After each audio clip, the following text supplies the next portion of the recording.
எனக்கு ரொம்ப சந்தோஷமா இருக்கு அவர் சொன்னது. அந்த வேர்டு வந்து பயன்படுத்தினார். சொன்ன 3 வசனமும் தி பெஸ்ட். அருமையான வசனம் 3மே. எல்லாருமே தெரிஞ்சுக்க வேண்டிய வசனம். என்ன 3 வசனம் தெரியுமா உனக்கு? தெரியுமே. சொல்லு. முதல் வசனம் வந்து ஆராய்ந்து முடியாத பெரிய காரியங்களையும் எண்ணி முடியாத அதிசயங்களையும் அவர் செய்கிறார். இரண்டாவது வந்து செய்யத்தக்க திராணி இருக்கும்போது அதை செய்யாமல் இராதே. அதாவது எனக்கு திராணி இருக்கு அப்படின்னா நான் பிறருக்கு செய்யாம இருக்கக்கூடாது. மூணாவது பார்த்தோம்னா நான் என்னிடத்துல, அதாவது பைபிள்ல வந்து நீ உன்னிடத்தில் அன்பு கூறுவது போல பிறரிடத்திலும் அன்பு கூறு. நல்லா இருக்குடா கேட்கும் போதே. அது எவ்வளவு ஒரு சபாநாயகர் 70 வருஷம் அரசியலுக்கு அப்புறம் அந்த இடத்துல அந்த மாதிரி வசனம் ஒழிச்சிருக்கு. So we are blessed.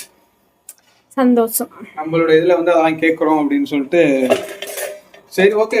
இப்போ என்ன பண்ண போறேன்னா நான் வந்து முட்டை போட போறேன். டேய், நான் செஞ்சுக்கிறேன்.